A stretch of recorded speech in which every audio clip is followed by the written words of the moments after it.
Добре дојдовте во 24 анализа, овој пат на моје огромно задоволство на тема култура. Пред неколку дена во Скопје беше промовирана асоциација на независна културна сцена наречена Јадро, која што опфаќа засега веќе добро познати 14 асоциации од сите градови низ државата. Наша гостинка денеска е Искра Гешовска, во јавноста позната по асоциацијата Контрапункт и како би рекла добар теоретичар на медиумите и на уметноста. Добре ни дојдовте. Добро ве најдов и благодарам за поканата и за должниот простор што го давате на оваа иницијатива. Ви благодариме. Почнавте од чекалницата на старата железничка станица, малку романтичарски би рекла. Да. Така, која е символиката?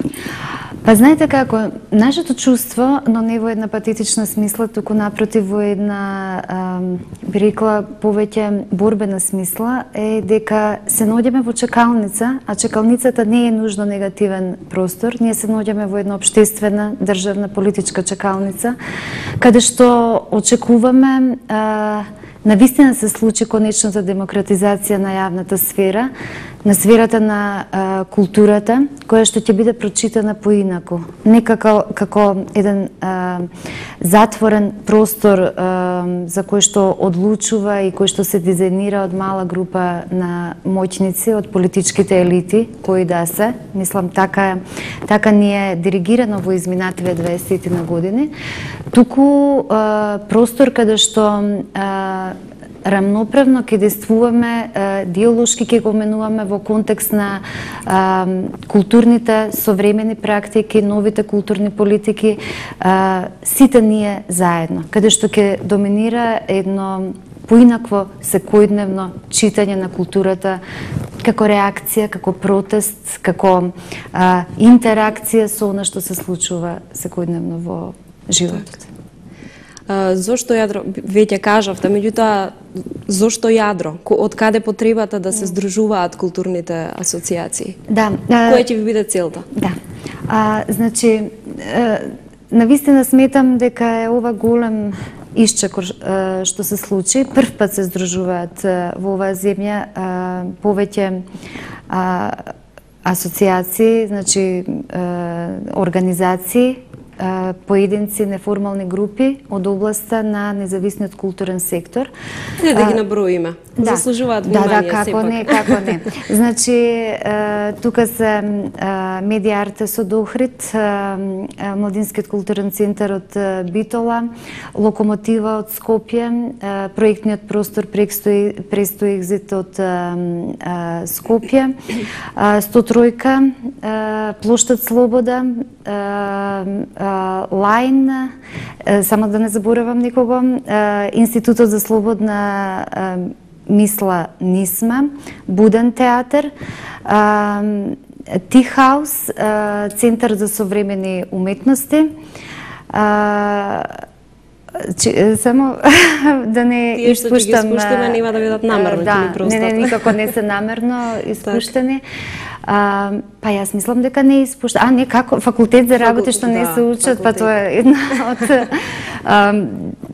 првите, мислам, што се приклучени иницијативата од Битола.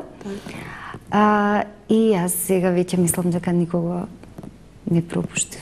Па мислам дека се толку. Да, 14, и Контрапункт. И Контрапункт, да. 14 од сите градови од Македонија. Да, и тенденцијата нели да се прошириме, да има се уште, како да кажем, луѓе кои што ќе се приклучуваат и понатаму на целата иницијатива, затоа што самата иницијатива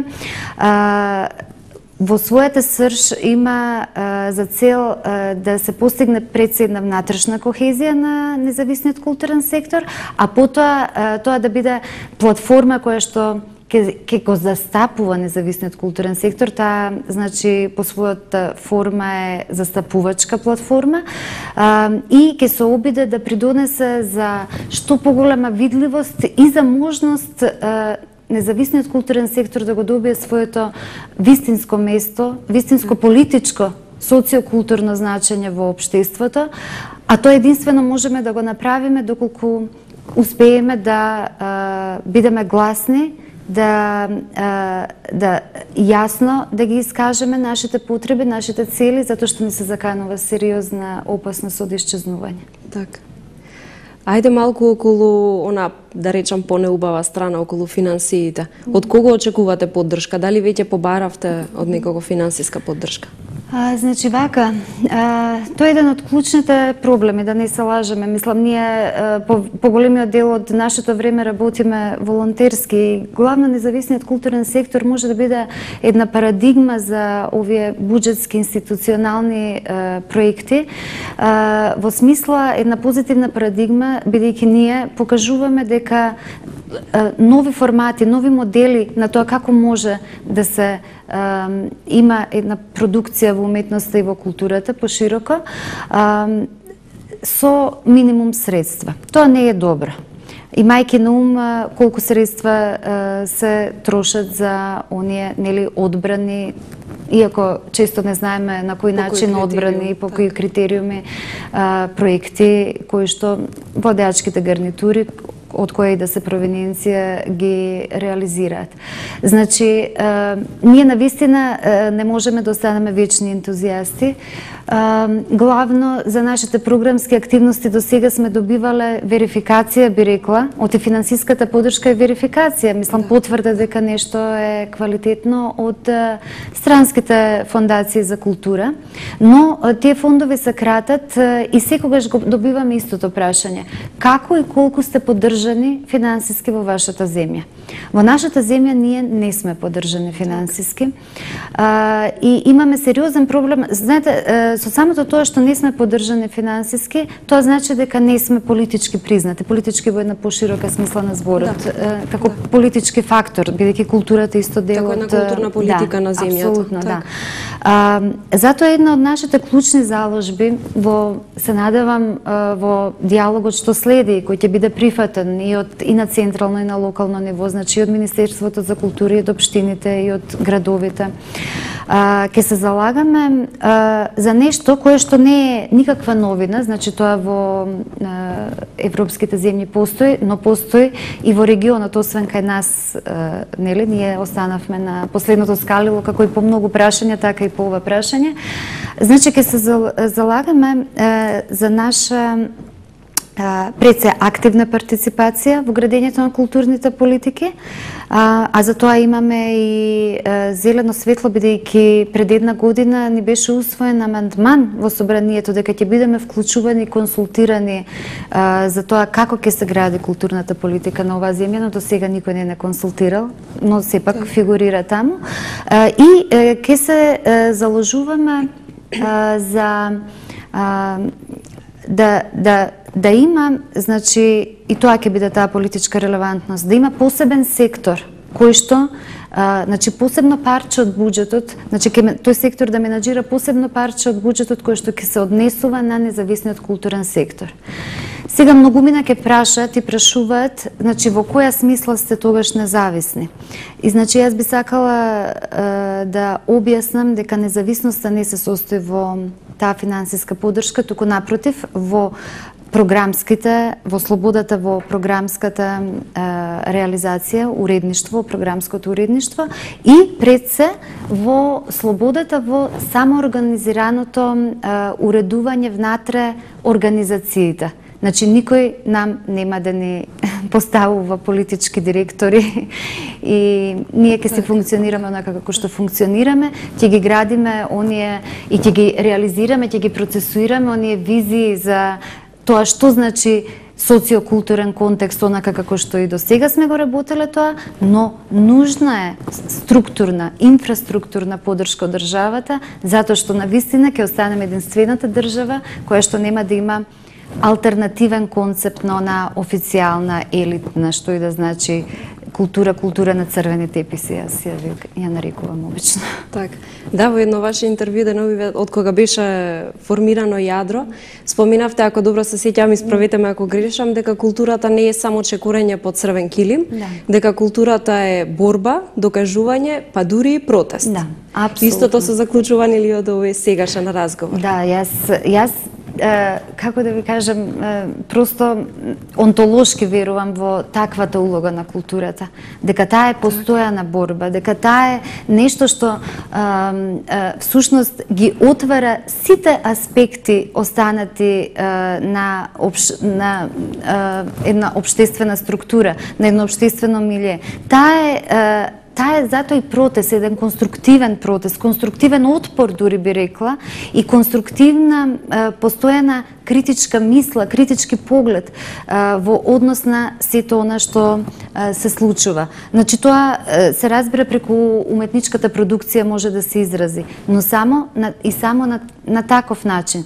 Значи, тоа го покажува историјата на културата и на уметноста дека е така, затоа што голем број на реакции, суштествени општествени промени некогаш во политичките, во државниот идеолошки апаратот се случуваат токму благодарение на слободата на оние кои што сакат преку културна продукција, без разлика во кој жанр и во која сфера, да упатат забелешка.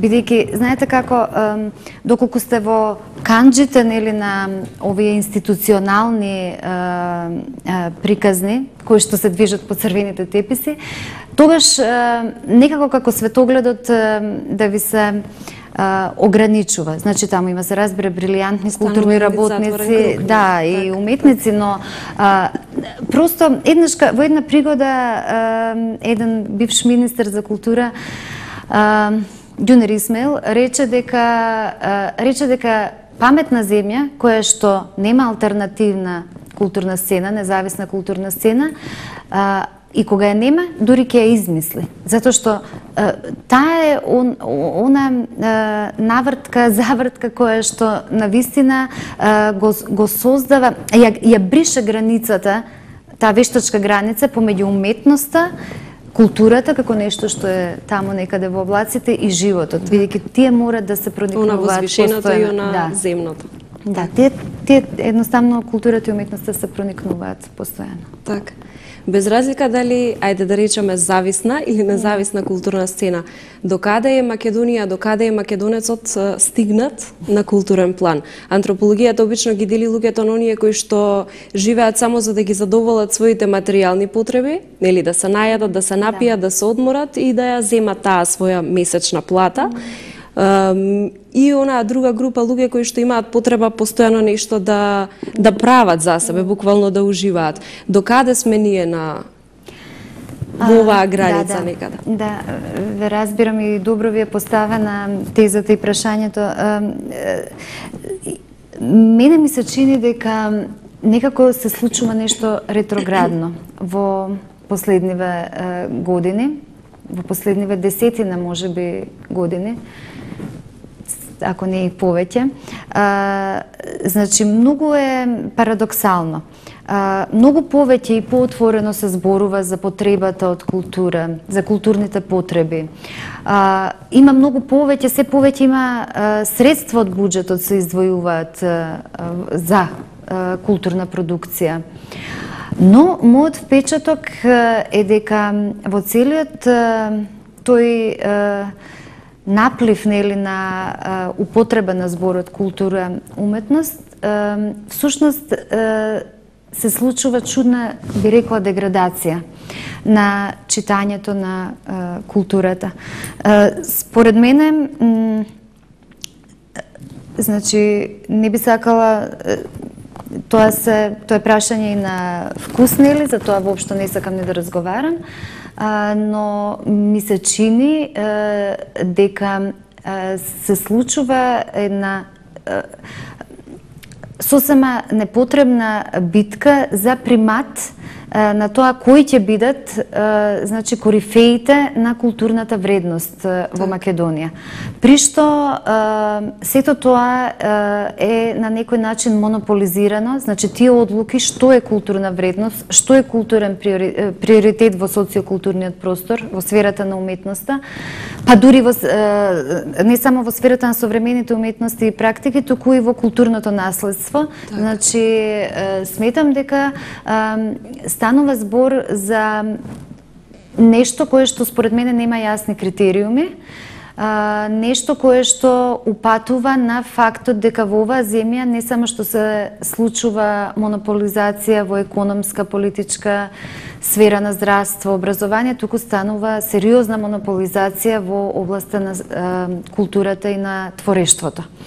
И јас затоа велам дека токму, колку и да звучи парадоксално, тој мали кревок независен културен сектор, чисто кревок во смисла не на идеи, потенцијали, капацитети, туку во оперативна една смисла, колку може да действува, дека можеби таков каков што е, еве, да речеме и сега здружен во една ваква платформа, можеби ќе може да биде токму тој критички глас што ќе успее некако да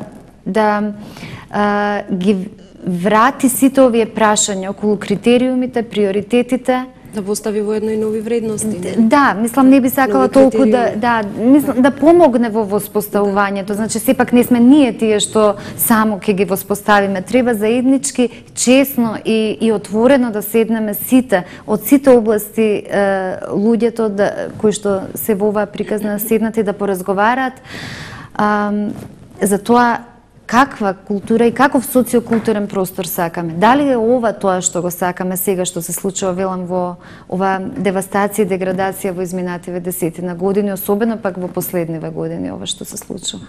Така. Колку често, кој е вашиот впечаток, колку често македонците имаат време и сакаат да поидат во театар, да поидат во кино, да прочитаат добра книга, дали знаат да се однесуваат, да речеме, кога се во театар, или имаат потреба постојано да го проверуваат мобилниот, дали некој им пишал или дали некој ги побарал? Имаме ли култура? Да, па тоа е она преска што го реков, таа граница, значи треба да се помеѓу животот и културата треба да се избрише, токму во овој контекст го реков тоа. Значи не можеме да научиме како да ја пристапуваме на сферата на културата, на сферата на уметноста, доколку имаме инцидентни пројави на култура. Бидејќи јас сметам дека се трошат огромни средства и ќе се направат, да речеме, една представа, една голема представа, 3, не знам, изложби и така натаму. Значи, она што е многу важно за да се стекнат овие потреби, практично културни потреби, од читање на книга до одење во театар, до одење во филхармонија. Значи, потребно е да има што почесто како да кажам, што почесто активност, за да може просто луѓето да се научат да побараат. Вие мора нешто да им даете за да побараат. И сега што им се дава на луѓето? Тоа е прашањето претходно што го разговаравме, како театрите ги градат своите репертуарни политики, како музеите ги градат, галериите ги градат своите уредувачки политики, кураторски политики. Некако ми се чини дека не се доволно развиени потребите кај луѓето, но за тоа сме сите виновни, затоа што потребите не се доволно развиени. Однесувањето, односно пристапот кон консуменството на култура и уметност исто така е крајно проблематичен, но за тоа јас сметам дека сме и самите ние виновни, затоа што просто не дадовме можност, значи не изградивме една културна политика која што ќе обезбеди критична маса, која што ќе може да знае и да има потреба и да знае зошто оди и што гледа и што добива. Бидејќи, знаете, ќе ви речат сега, па еве театрите се полни, има представи на кои што театрите се полни, но што какво образование добиваат луѓето? И тоа, кога веќе го спомнам образованието, значи сето тоа има врска, според мене, еден од клучните проблеми во оваа земја е образованието кое што се добива. Мислам дека тоа е многу лошо и станува се полошо, значи се помасовно станува, но се понеквалитетно станува и тие нешта се некако поврзани. Кога ќе воспоставиме стандарди во едното, ќе дојдат стандардите и во другото на некој начин. Споменавте театар. Според вас, што е подобро да гледаат, да речеме, тинејџерите, ајде да почнеме на пример од средношколците, бидејќи ние возрастните сме веќе такви како што сме и нели ајде да речеме на стари години или на повозрастни години не се учи нешто ново или потешко се учи. Меѓутоа, што е подобро според вас еден средношколец да погледне во театар? Шекспир или Достоевски или да речеме Дејан Дуковски? Јас мислам дека се извинувам, зборувано и од аспект на домашен и странски автор и од аспект на нешто постаро, нешто класично и нешто ново. Модерно. Ова е многу важно прашање, за мене провокативно, затоа што мојот став е и од секогаш така бил, особено во однос на театарот, бидејќи театарот е да речеме мојата прва љубов. Јас си пишував на времето за театар.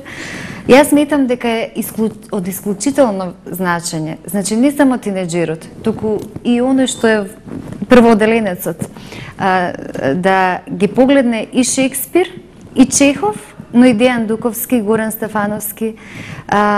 Но важно е, значи, каков Шекспир и Чехов гледа и каков Дејан Дуковски и Горан Стефановски гледа. Многу е тоа важно. Инаку, сметам дека не треба да се конзервира образованието, знаењето, значи, нели, во таа смисла Шекспир, дали Шекспир или Дуковски, значи на класика или во одредена возраст дека треба исклучиво класика во понатаму. Како и да е, за сите нас е важно да ги имаме и Шекспир и Дуковски, но многу е важно какви ќе бидат, во каков формат ќе бидат и каква порака ќе испраќаат. И вие можете од Шекспир исто така направите, како да ви кажам, да направите оно што е направено од плоштадот во моментот. Мислам, ако не знаеме како да го читаме Шекспир. Значи, многу е важно каква порака ќе испратат Шекспир и Дејан Дуковски, во каков контекст ќе бидат ставени, како ќе бидат реинтерпретирани. Тоа е за мене најважно. Значи, да, важни си едните и другите. Кога сме кај Шекспир, неодамна се вратија Бидолчани. Бидолскиот театар се врати од Лондон, каде што, судејќи според оние критики во домашните и во странските медиуми, беа одлично прифатени. Колку сме присутни во странство со нашата култура, со нашето културно богатство? Дали сме доволно присутни? Од она што вака можам да го следам, јас колку што гледам тоа и во програмите го имаат партиите, кој како се менува и како доаѓа на власт, така имаат во своите програми дека ќе се промовираме кон надвор. Мојот впечаток е, повторно е прашањето како се промовираме. Значи, гледам дека често се оди, се патува, има еве сега, нели, во Лондон имавме денови на да, па во Њу Јорк одат, па не знам, одат секаде, но не знам повторно дали најсоодветно секогаш тоа се прави, кои се тие тимови кои што го осмислуваат сето тоа представување. Кои што ги избираат буквално представувачите. Да. Значи, некогаш има брилијантни нешта што се представуваат, особено нели кога се представува културното наследство, но мислам дека селекцијата околу представувањето на она што е современа култура, мислам, според мене е проблематично во одредени сегменти и повторно има врска со таа монополизација околу процесите на одлучување. Некогаш се гледат личните интереси, а не доброто на земјата. И воедно, она што сметам, мислам, брендирањето, знаеме сите дека е многу важна работа. Да. И сега како ние брендираме од културен аспект нашата земја кон надвор, мислам дека ние имаме пред се проблем на брендирање кон внатре. Ние сме тука во конфузија. Што е важно, што не е важно, што треба да е пред, што не треба. А камоли и таа конфузија се пренесува и кон надвор. И мислам дека некогаш мегаломанските чекори, јас имам ужасен отпор, морам да признам, кон кога една сиромашна земја, ние сме сериозно сиромашна земја, сака да прави големи мегаломански монументални представувања, односно симулакрум прави лажни представувања. Ние просто немаме капацитет за монументалност и мислам дека е многу подобро токму да се представуваме во помали формати, а поквалитетни и поадекватни, подостојни за она што е вистинска продукција. Значи, монументалноста сметам дека подитно треба да се стави под знак прашање во сите аспекти во сферата на културата, од она што е сега продукција, а па следствено и во однос на представувањето. Не ни личи просто. Едноставно кажано, имаме квантитет, меѓутоа немаме квалитет. Да. Кој е нашиот најголем квалитет на тема култура? Да. Без разлика дали театар, дали зависна, независна. Јас сметам, вака, би издвоила... Тешко прашање. Да, исклучително тешко прашање, но за мене се уште најголем, едно од најзначајните нешта е Блаже Конески. Значи, и како поет, но сега може би некои ќе ми замерат, но ќе речам и како двиг во формирањето нели на јазикот, на оној официјален јазик со сите недостатоци, но не видов некој после него да седна па да ги надополни недостатоците. Петра Андреевски и според мене она што е на некој начин византиско наследство. Значи, сакам да кажам во една историска перспектива. А сега во моментов од она што се случува, јас би рекла дека е од, за мене бар, е од исклучително, има, како да ви кажам, мислам, да не ме сватат вашите гледачи погрешно, се разбира името на Симон Трпчевски, името на Слободан Унковски, името на Александар Поповски, не може да се заобиколат. Но сакам да укажам на нешто сосема друго, нешто да се надоврзам на претходно што се говореше. Мислам дека се многу важни некои нешта кои што не се толку видливи во моментов, а кои што се надоаѓачки. Има навистина така неизграден системот да не може тие мали јадра на сериозен ангажман во културата, индивидуалци ли се, групи ли се, па и театарски, секакви, од визуелните уметности, значи има неверојатен квалитет и потенцијал кој што се плашам дека никогаш нема да може да дојде до израз и да го покаже својот квалитет, а всушност е главната каписла која што го носи тој квалитет. И јас сметам дека во она што е во моментов невидливо, дека таму се крие клучниот потенцијал. Јас би се дозволила да кажам дека ги игнорираме, нели? Па да. Поведена од она дека неодамна, верувам дека сте запознаени, неодамна академик Милан Ѓурчинов издаде, ми се чини дека беше некаде пред Нова година, издаде првите 2 тома од оние собрани дела на Блаже Конески. И настана буквално она што ние го велиме чудо за 3 дена. Се пишуваше, се зборуваше за тоа и некако како да спласна. А Милан Ѓурчинов остана со онаа своја борба да обезбеди средства за останатите, чинам уште 5 тома му преостануваат. Да, го имаше по медиумите, просто тој ми е професор, јас компаративна книжевност имам завршено, значи човекот просто крик имаше да укаже на значењето, што ќе се случува. Повторно доаѓаме до прашањето за критериуми и приоритети. И кои се тие што одлучуваат за тие критериуми и приоритети. Ајде да се навратиме малку околу строго, да речеме строго независната сцена. Колку е активна во државата, колку е активна надвор, колку е занемарувана за жал, колку е поддржувана? Да. Јас можам да ви кажам од моето искуство и во работата на културниот центар Точка и воопшто Контрапункт, значи од личното искуство, а и од искуството на колегите кои што постојано го следам, дека е исклучително активна. И просто Дон Кихотовски е активна во однос на она во какви услови работи. Работи во никакви услови, значи работи под ведро небо, речиси, и главно на ниво на ентузијазам, а продукцијата е неверојатно голема, мислам, во однос на она што, во однос на условите.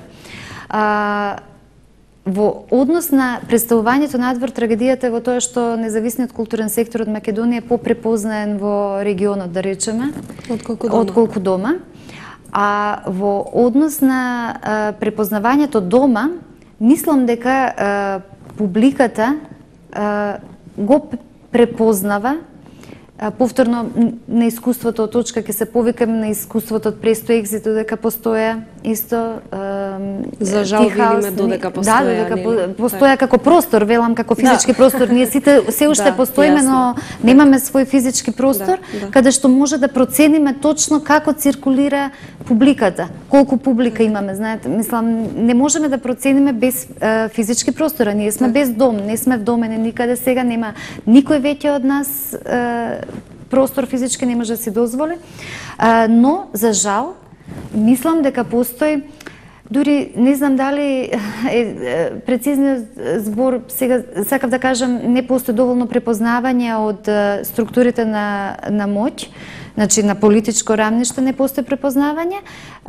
Јас дури би се дозволила да кажам дека не постои знаење за тоа што значи и што треба да значи, каква улога треба да има независниот културен сектор. Знаете, во тие самоорганизирани структури сите овие години никој тоа не го свати од оние што треба да го сватат. Се практично се ангажира, се вработува маса луѓе, талентирани, даровити луѓе, кои што инвестираат од својот дар, од своето време, а кои што, ако не постоеше таа, како да кажем, таа платформа на независна културна сцена, ке талка по улици, мислам, немаше как, нема што да прават, а нели една од агендите е вработување, мислам да се ангажираат луѓето. Независниот културен сектор пред се носеше странски донации во оваа земја и тоа е нели некаков приоритет, никој тоа не го гледа така, и вработуваше луѓе. Значи, парадоксално не постои во, како да кажем, во сериозните агенди на политичките партии, на претендентите да владеат со оваа земја. Сега гледам во програмите на претходните избори нешто почнаа да ставаат, ама тоа е проформа според мене. Ништо од тоа нема, но ние навистина сме спремни за разговор со сите, за едукација нивна ако треба, мислам да им се објасни зошто е добро за евроатланските интеграција се подржи таа демократска структура наречена независен културен сектор, која подразбира само организирање, повторно ќе речам, не хиерархиски некои принципи и современи културни практики. На тема што ја контаминира културата во Македонија, дали сметате дека она приклучување кон политички партии на одредени уметници, што според мене е своевиден феномен не само кај нас, туку и секаде во светот. Во Америка. Дали е буквално контаминирање или недозволиво мешање на политиката и културата или културата и политиката, како и да е, како и да го формулираме.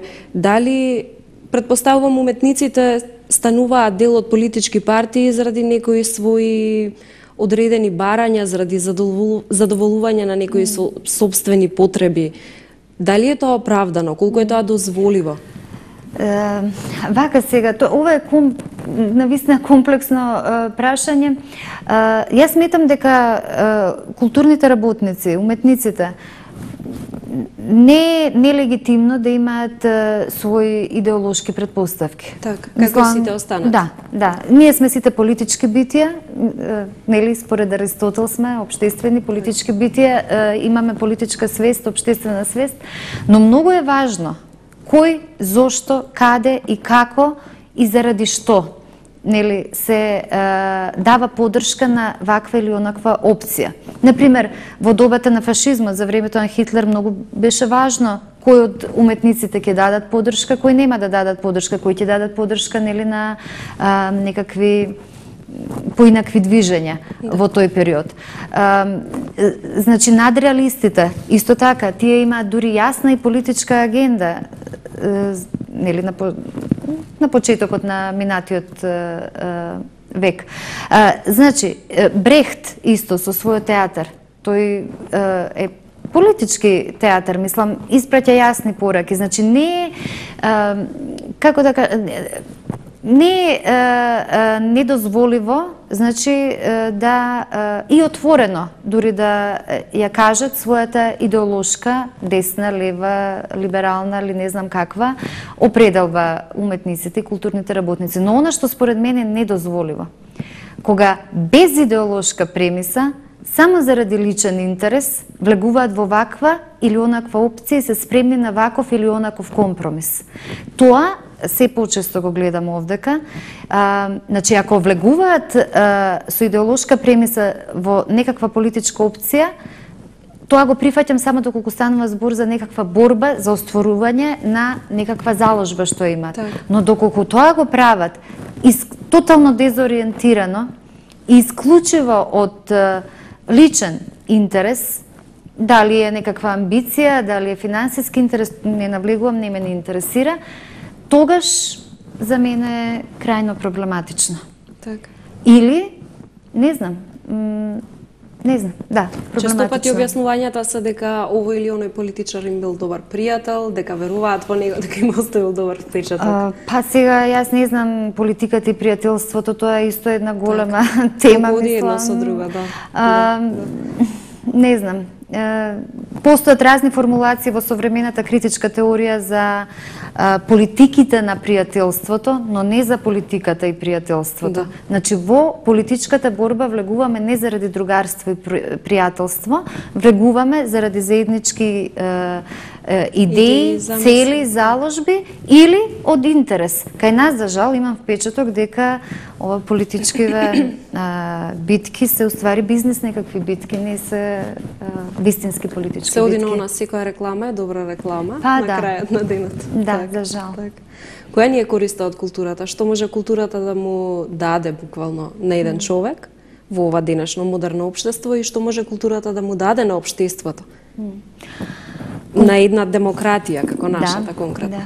Доколку културата е онаква каква што зборав во претходниот дел од разговорот, да, значи будна, спремна за ревизија на нештата што се случуваат, критички ориентирана, отворена, неоптоварена од калкулации и од разни монополи, тогаш може многу да му даде на општеството. Може да му го даде всушност сонот, може да му ја даде целта, вистинската цел, врвицата по која што треба да се движат оние кои што го водат општеството. Доколку не е таква, тогаш таа само ќе стане една алатка за манипулација и за воспоставување на какви да се тоталитарни нации, од каква и да се идеолошка ориентација.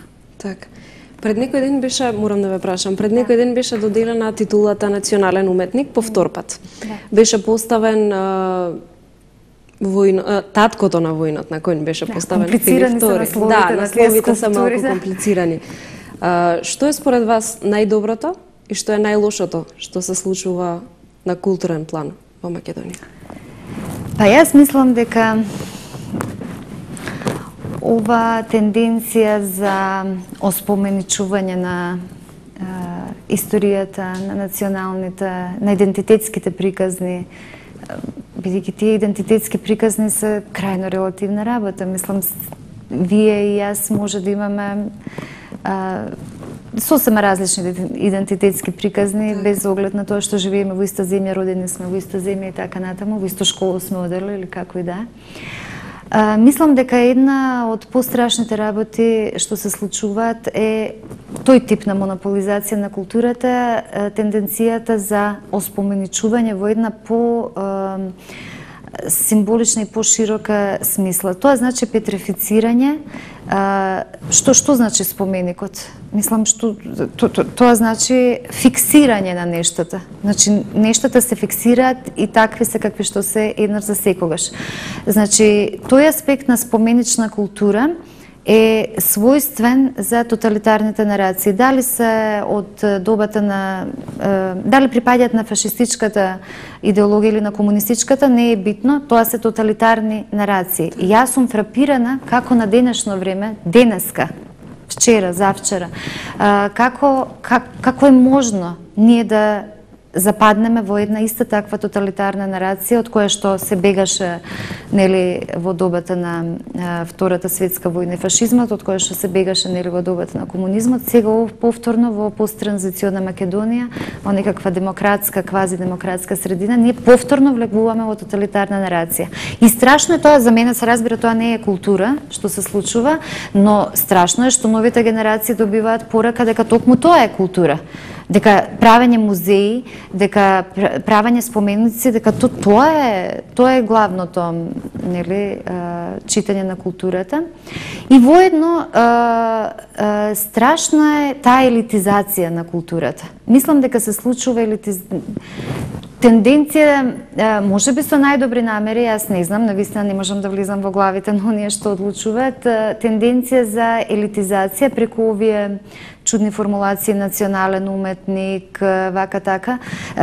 Јас навистина сметам дека е многу битно да знаеме кои се нашите корифеи во уметноста, во културата, но навистина повторно го отварам прашањето за тоа. Како, кој одредува, на кој начин, бидејќи јас го читав тој законот за национален уметник, таму има доста проблематични точки.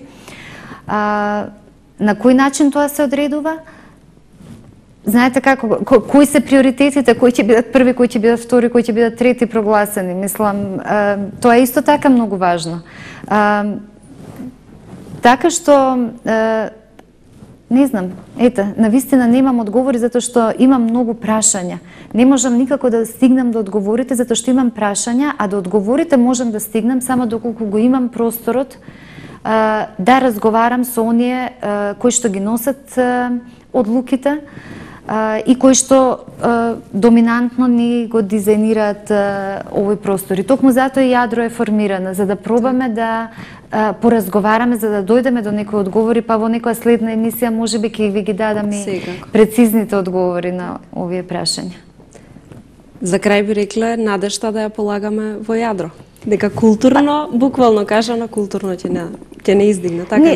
Јас ви благодарам за тоа, но тоа е и товар, ова што го кажувате. Мислам, преголема одговорност за нас. Јас не мислам дека ние ќе ја спасиме земјата и дека ќе... Секако, меѓутоа да се мрдне од мртва точка, да речеме. Но се надевам дека ќе бидеме бар еден мал фрагмент кој што ќе подсетува дека треба да се преиспитуваат, постојано да се преиспитуваат нештата и дека постојат и поинакви читања на културата од она што ни се наметнува како доминантно читање. Така. Тоа беше крајот на 24 анализа на тема култура. Јас и мојата гостинка Искра Гешовска се надеваме дека барем ќе земете да прочитате една книга, дека ќе појдете во театар, дека ќе појдете во кино, меѓутоа да се надеваме дека ќе направат добар избор. Дека ќе знаат точно што да изберат нашите гледачи. Да, јас верувам и дека ние со текот на времето ќе помагаме во подобрување на издавачката политика, во подобрување на продукцијата во изведувачките уметности, се надевам. Ви благодарам за вниманието, тука се одјавуваме, ви посакувам пријатен остаток од денот.